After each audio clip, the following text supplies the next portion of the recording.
تعالَ نتخيل كده إن أنا وأنت شوية مَيّة في تلاجة مواطن في مدينة نصر، جايين مشوار من بحيرة تانا في إثيوبيا وبنعدّي من السودان، وعلاقة كل ده بعصام الحضري. هاشرح لك يعني بما إننا أنا وأنت شوية مَيّة، بس مش أي شوية مَيّة، إحنا شوية مَيّة محترمين. هنبدأ مشوارنا من بحيرة تانا في إثيوبيا، البحيرة اللي بتنوّل نهر النيل بحوالي 85% من مَيّته. زمان كانت الدنيا حلوة وما فيش سدود على البحيرة، يعني كان من هنا للسودان على طول، يعني تنزل من البحيرة على السودان، من السودان على مصر. إنما دلوقتي بقى في سد النهضة شيء جديد وبينظّم المَيّة، وحد يكره النظام يعني؟ هو الحقيقة ما نظّمهاش أوي، هو لخبط الدنيا خالص، هتعرف إزاي دلوقتي. المهم لقينانا شوية مَيّة محترمين وفي نظام دلوقتي، أخدنا دور، أخدنا رقم واستنينا دورنا ييجي علشان نعدّي من جسم السد. تسألني وتقول لي يعني إيه نعدّي من جسم السد؟ أقول لك يا أستاذ مَيّة، أي سد مائي في الدنيا معمول علشان يسِد وراه مَيّة، ما يعني الموضوع ما أعتقد من اسمه، مش محتاج أشرح لك حاجة زي كده والّا محتاج أشرح لك؟ وبيخزّن المَيّة دي عشان يولِّد بيها كهربا. توليد الكهربا ده بيتم عن طريق إن المَيّة اللي متخزّنة ورا السد دي تعدّي في توربينات داخل جسم السد وتحرّكها وتخلق من الطاقة الحركية دي كهربا. عارف حضرتك زمان لمّا كانوا بيقولوا الحركة بركة؟ زمان أهو دي البركة بقى بتاعة السد. الله اكبر عليك.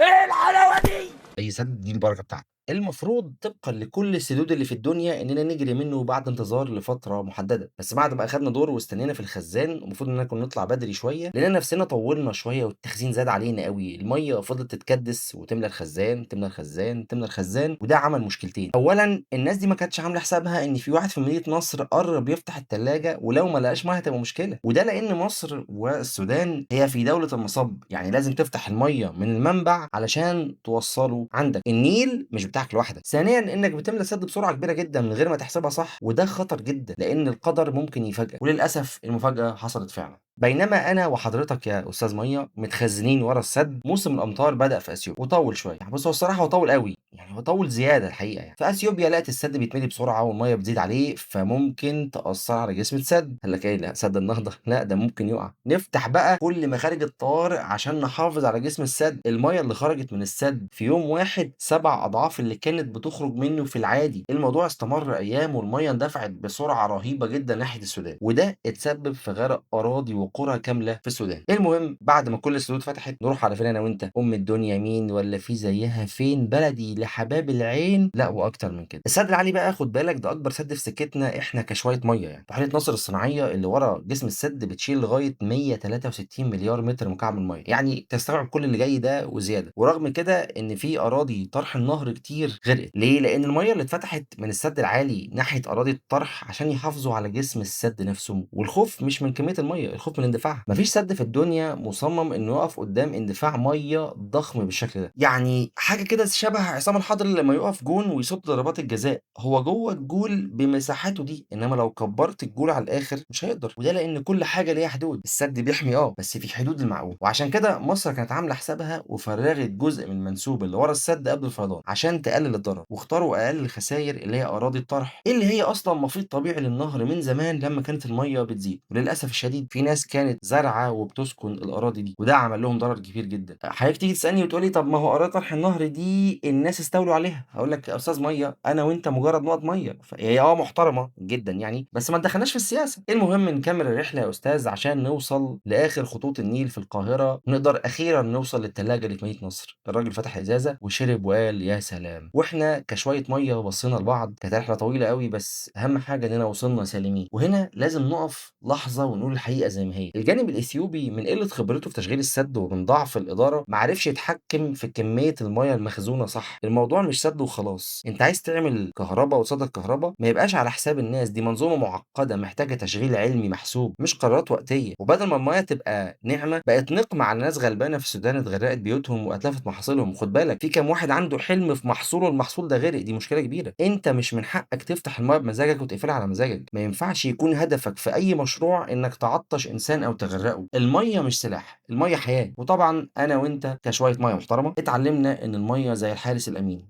زي عصام الحضري كده، يعني لمّا كانت الكورة جاية منين كان بيصدها، مهما كانت سرعتها، مهما كانت قوتها، وربنا يبعد عننا الخسارة. ما ينفعش تكون سبب عطش ولا ينفع تكون سبب غرق. بس يا سيدي، يعني الحمد لله ربنا سترها علينا وعدت على خير، ربنا يصبر كل الناس. ما تنساش تدعي لاخواتك في فلسطين وسوريا ولبنان والسودان واليمن والعراق، وربنا يسترها علينا جميعا. كنت معاكم محمد فريد، وده معماريين.